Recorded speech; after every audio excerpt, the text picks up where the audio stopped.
Hi everybody, welcome back to my channel, and it is another kit review. This is a little standby moment, you see this is my place, and yeah, so I decided to make some videos about some kits, some Swedish, mostly Swedish stuff that I have here in my studio, that I nicknamed the Contour, means the office in Swedish. This is the reissue made by Italeri a few years ago, I think 2 or 3 years ago, not more, about the Volvo 760. It was the very famous and very nice looking Volvo from the 80s. This was a kit that became a kind of unicorn back in time. I remember that it was issued with a different art box and over I think it was a pink background on the box with the old Italeri logo over. So this is the reissue of that model coming directly from the 80s, so when the car was still a new car. What you can see here, we have the typical appeal of the Italeri model, not so bad, not so good. In this year I remember that also Italeri was producing several Ferrari kits. I don't know if they had the issue of the royalties or not. Probably in a second moment they had the problem of the royalties, but they were extremely well done because they featured completely the motor and so on. And instead this is what they call the brick, because the shape of this Volvo of the 80s was extremely squared. Remember, we are talking of a car of the 80s, so you have to make the same comparison between this model and the cars of the same age, of the same epoch. And here it is. So the line is decently done, decently done, always referring to the period. What immediately you can see is the very basic appeal of everything that you have inside. So for example, the underplate part is made like Ashi model of the 80s. There is part of the motor, you see also part of the motor done. Back in time the Italeri kits used to feature that type of detail. You see the bonnet is basically ready cutted. You just have some connection pin if you don't want to show the bonnet open.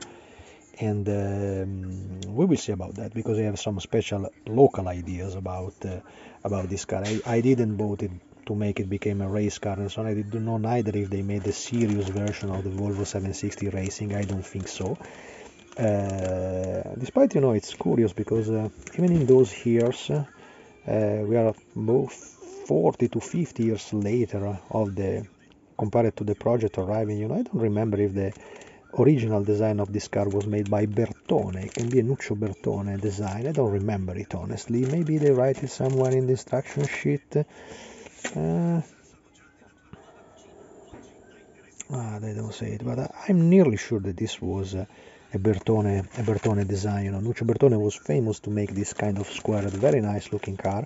The car was an excellent vehicle. The quality build of the Volvo of the 80s was a stunning masterpiece. It's stuff that still today is still around the road, so you can still find this type of model completely rusted, or very often I also seen a kind of customized project made by local kits. This is amazing because being the real Swedish steel, the car is extremely heavy, extremely reliable. It's something that really lasts forever.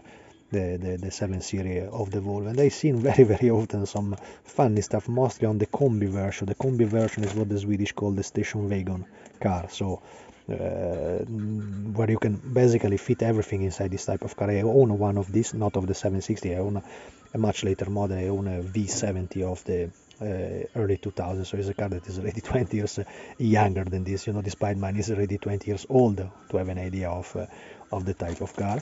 And I've seen several of these cars hugely tuned by local guys, so they changed completely the engine. They place a V12 inside, they place turbo engine, they place Formula 1 wheels, and you see this monster racing probably in the night, because it's kind of illegal drag race that they do it here, making a lot of skid marks on the asphalt. And I've seen a couple of them and it was impressive. I remember one that was with a Swedish sticker on the back that was named like "This is my mama car," and it was extremely funny to see that on the road. The model is basically really well done. It's very simple. You just have the interior part. You can add the seat belts and make it like an ordinary car. I have some planning for this car because I seen this is in a funny series, Lei for Billy. It's two stupid guy from Norland and they have this Volvo in a this is the most logon Volvo you can find around, so it's absolutely easy. Is absolutely easy to make that type of model, you know, and I would like to do something like that. That's it. Thanks for watching. See you in the next one.